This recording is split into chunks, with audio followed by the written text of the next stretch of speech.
In this video, we're going to go over scheduling of a new patient. There are a couple different ways to enter a new patient or to look up an existing patient. What I did not show in the previous video is this search bar up here. This is all about searching for patients, so if you can just click on this button here, it is going to bring us up this screen.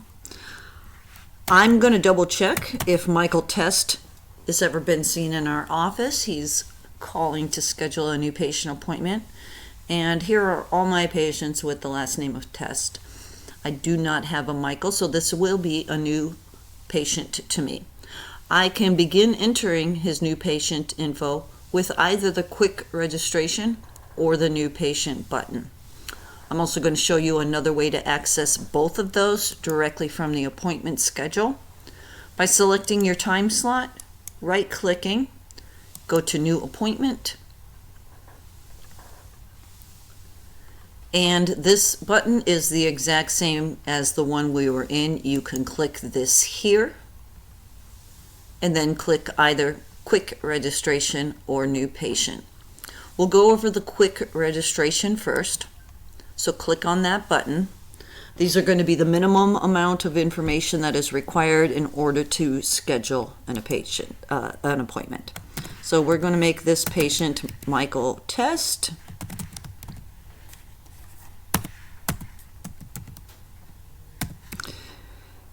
If we had an email address for him, we're going to go ahead and get it entered in here. You may want to get into the habit of asking for the email address over the phone, because that will be how we eventually start inviting people to join the patient portal online as well. This here, you can select a reason for the visit if you want to. Like the last visit, you can either put something in typed out, or you can select something from the drop-down list. Always make sure that it's selected as in scope here. The out of scope, it will not apply to our office. If they have a middle initial, enter it here, their sex here, date of birth, and a telephone number, which will be required to do appointment confirmations. Now, we are going to have automatic appointment confirmations, so you can ask patients if they prefer that to be by voice or by text, and put in either their home phone number or their cell phone number, depending on which way they would like it. And we're going to see patient seen here. We're going to click it yes, because we're not telling them we can't see them here in our office. We are actually letting them schedule an appointment. If we were telling them to go back to the emergency room or to see their primary care doctor, you would select that there. But we're just going to click yes, and then, oops, I forgot the date of birth.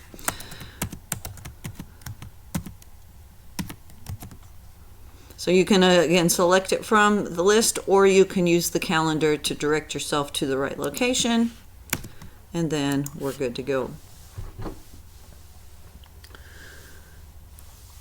Now, this is going to bring us back to the list here, and it actually, we can close out this button. We'll be back at the appointment screen. And now we can enter Test, Michael's last name here, and here he is, Michael Test, the new patient I just set up. So I can select him, and the rest of the appointment is scheduled the same way. You'll still get this alert window pop up, give you the opportunity to enter in a note, or if there are already existing notes on the account, it will show you those notes in this screen.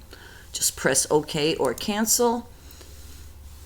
And again, here we are back at the time slot. It's going to default to just a 15-minute appointment when I only selected the time slot. The amount of time that it blocks off for that patient is going to be dependent on this visit type. So the visit type here is a mandatory field. You're going to drop down here and select what best describes the reason the patient is coming in. You're not going to have every single thing in here, so you can just select for the office visit amounts.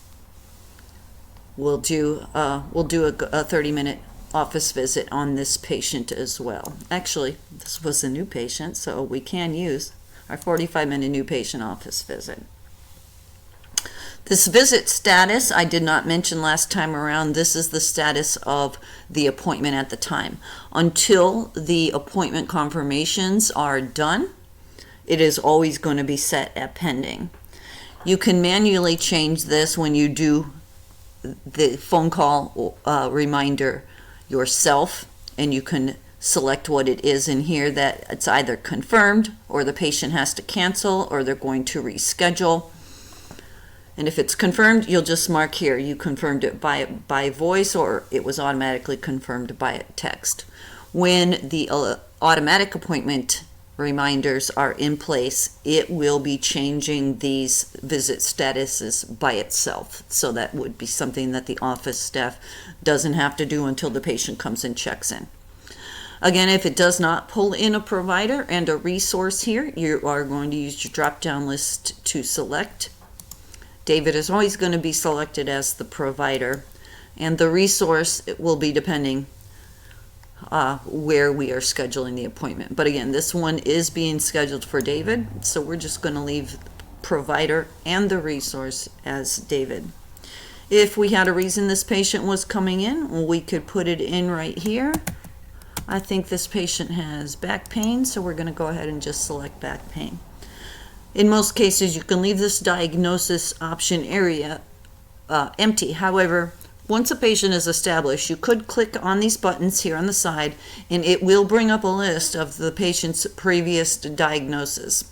Once billing charges have been entered, some previous diagnoses will be listed on this side.